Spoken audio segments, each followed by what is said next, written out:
सभी भक्तजनों को जय माता की। स्वागत है आप सभी भक्तों का हमारे चैनल धार्मिक कहानियाँ में। तो भक्तों, हमने अपनी पिछली वीडियो में माँ दुर्गा के 8वें स्वरूप माँ महागौरी के बारे में जाना था और आज हम जानेंगे माँ सिद्धिदात्री के बारे में। कौन है माँ सिद्धिदात्री, क्या महिमा है माँ की, क्यों होती है माँ की पूजा 9वें दिन। इस वीडियो के आखिर तक आपको पता चलेगा कि माँ सिद्धिदात्री के बारे में बहुत सी ऐसी गुप्त बातें हैं जो आपने आज तक ना ही देखी होगी और ना ही सुनी होगी और ना ही किसी भी गूगल साइट या फिर किसी भी यूट्यूब चैनल पर आपको मिलेगी। इसलिए वीडियो को पूरी देखना और अभी तक आपने इस चैनल को सब्सक्राइब नहीं किया है तो अभी कर लीजिए, कहीं ऐसा ना हो वीडियो देखते देखते सब्सक्राइब करना ही भूल जाओ। तो चलिए आइए शुरू करते हैं माँ सिद्धिदात्री की कथा। और हाँ, इस कथा को बीच में मत छोड़ना। जब भी देखो भगवान शिव हमेशा तपस्या में ही लगे रहते हैं।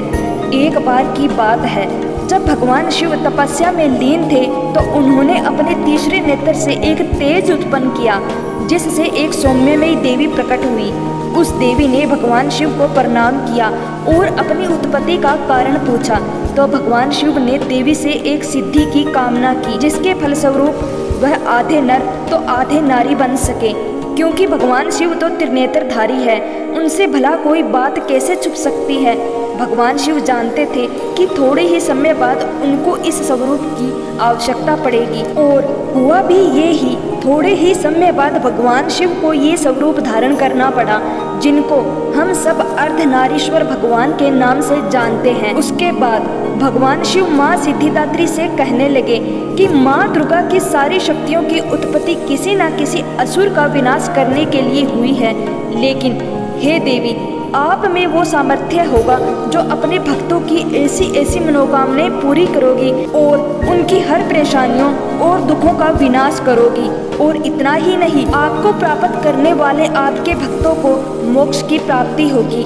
आप नवरात्रि के 9वें दिन पूजी जाओगी क्योंकि इन देवी की उत्पत्ति भगवान शिव के सिद्धि करते समय हुई थी, इसलिए ही तो ये सिद्धिदात्री कहलाई। जबकि नाम से ही स्पष्ट है सब प्रकार की सिद्धि देने वाली सिद्धिदात्री माँ।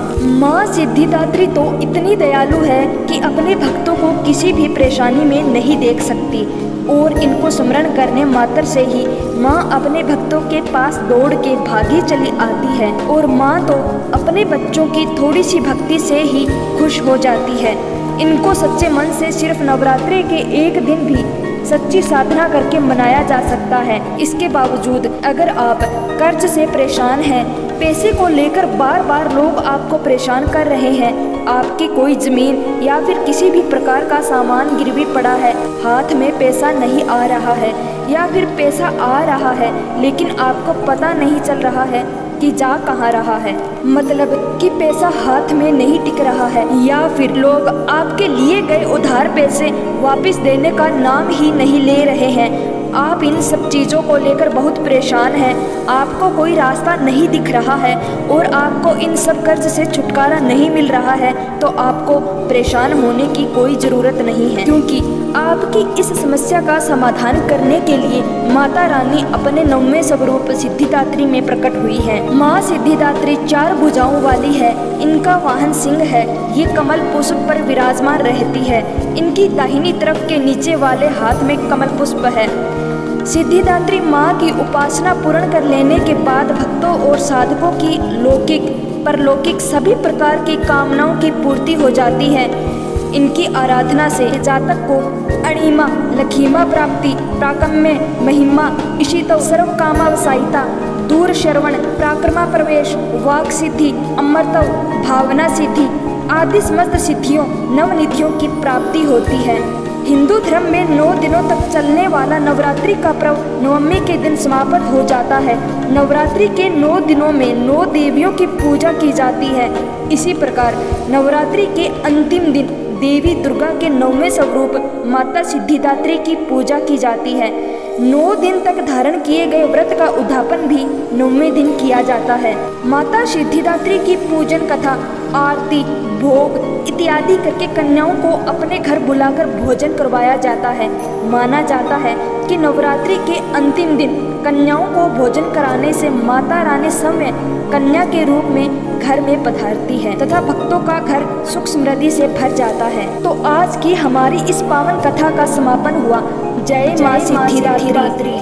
तो भक्तजनों, हमारी पहले नवरात्रि से लेकर 9वें नवरात्रों की व्रत कथा का समापन हुआ। अब आगे आपको कौन से देवी देवताओं की कथा चाहिए, प्लीज़ हमें कमेंट में ज़रूर बताएं ताकि हम आपकी इच्छा अनुसार आगे की वीडियो लेकर आ सकें। और हाँ, सभी नवरात्रों की कथा हमने हमारे इसी चैनल धार्मिक कहानियाँ पर डाल दी है और लिंक भी आपको डिस्क्रिप्शन में मिल जाएगा। आप माता रानी में कितना विश्वास रखते हैं, प्लीज़ हमें कमेंट में ज़रूर बताएं। और साथ ही माँ अम्बे के लिए माँ की इस वीडियो को लाइक ज़रूर करना। और आप चैनल पर नए हैं तो चैनल को सब्सक्राइब करना मत भूल जाना। जय माता दी।